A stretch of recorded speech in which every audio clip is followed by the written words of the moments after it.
Chapter 10. The Town of Kalapana and its Legend. The village called Kalapana was nothing but a farmland and grass huts. You could see many small hills covered with mania grass. These little hills were potato patches. They planted different varieties such as white, yellow, and the pink potato. Their favorite was the yellow, called Lani, named after the full moon. There were also patches of tobacco growing that the Hawaiians loved to smoke. They just cut the leaves to dry, and then they either chewed or smoked them. Some of the natives were fishermen, and they went out in their canoes to fish. Whatever fish they brought in was shared with the village people. At night, looking toward the mountain, a red glow lit the clear sky, which was the fire goddess, Pele. During the day, you wouldn't notice any fire. The mountainside was protected by a ridge that ran from the volcano crater to Kapoho. If there was any eruption, it would follow the ridge. Sometimes it overflowed, and then it ran down the mountain and stopped at Kalapana. But at Kaimu and Kehena, it flowed into the sea. The people of Kalapana always believed that Goddess Pele would not destroy their village. Today, Kalapana is the same as in the days gone by, only there are no grass huts but real modern homes, although the remnants of the huts are still there for you to see. There are more legends that are spoken than are written. They are retold differently and exaggerated to the impossible, but what I write is what was told to me by my mother because she was born and raised near Kalapana. The legend of Kalapana is the story of a man who challenged Pele, the beautiful woman, that he would not cut his long hair until she came to see him. He lived a hermit's life. The neighbors asked him why he let his hair grow long, and he always gave the same answer. The story of Pele was that she appeared as an old woman begging for help, or a dog barking, and sometimes as a beautiful woman. The hermit called himself Kalapana, and the neighbors teased him and said that no young, beautiful woman would come and see an old man. He lived in a grass hut and took care of his potato patch. One day, as he was walking to the beach to pick seashells, a dog appeared, barking. He stopped to see what it was the dog was barking at. He stood before the dog and watched. The dog stopped barking and he called the dog to come to him. He petted the dog and went back to finish what he was doing, and the dog followed him and they became pals. When he was finished picking shells, he went home and the dog followed him. When he reached his grass hut, he went inside, but the dog stayed outside. It seemed that the dog was content that he had found a place to live. When Kalapana walked to the village, the neighbors teased him now that he had a dog for a companion, but he did not mind and kept everything to himself. He always believed that someday Pele would come and see him.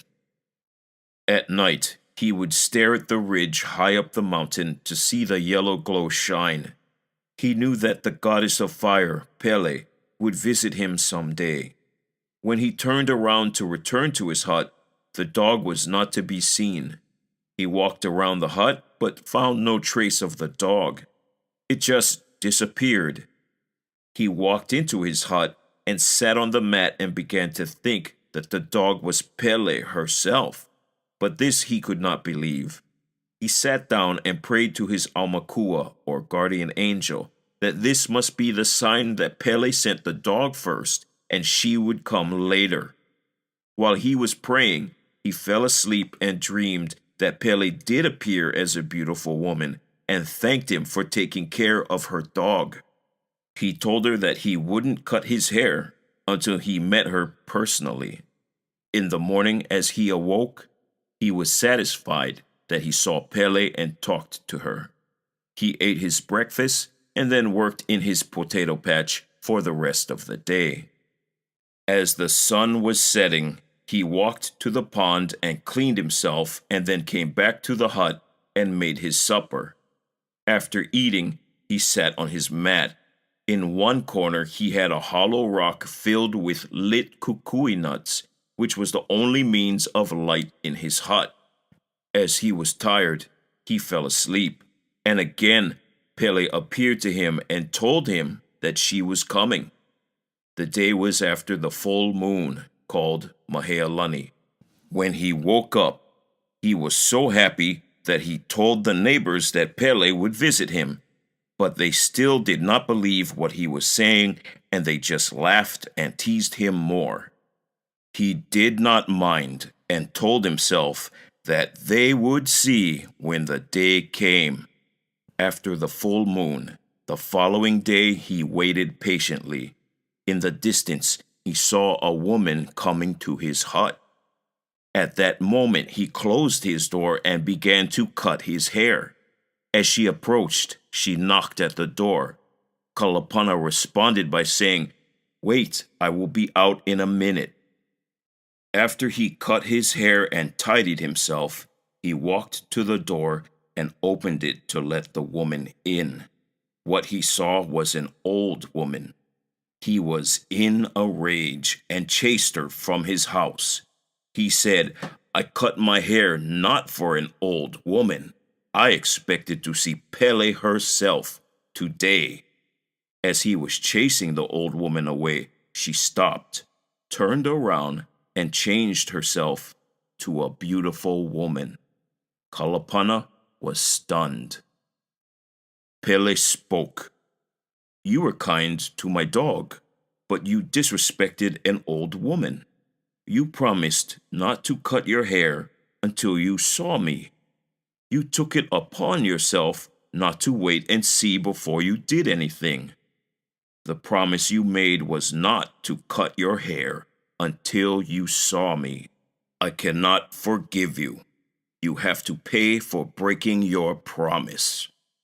At this moment, the beautiful woman turned into fiery fire and began to flow and follow Kalapana. As Kalapana saw the fire following him, he ran to the beach and ran onto the rocks guarding the little cove from the breakers. At the end of the cove, the fire was behind him. He made a plunge into the sea. As he descended to the bottom, Pele, the fiery goddess, turned him to lava rock. On a clear day, when the sea was calm at low tide, you could see the human image face downward. The legend of the hermit named Kalapana implies that he made a promise and did not fulfill it to the right woman, for which he had to pay the penalty that turned him into lava rock. Translation: Kala means to forgive. Pana, to shoot or make an issue. Kalapana means to forgive an issue.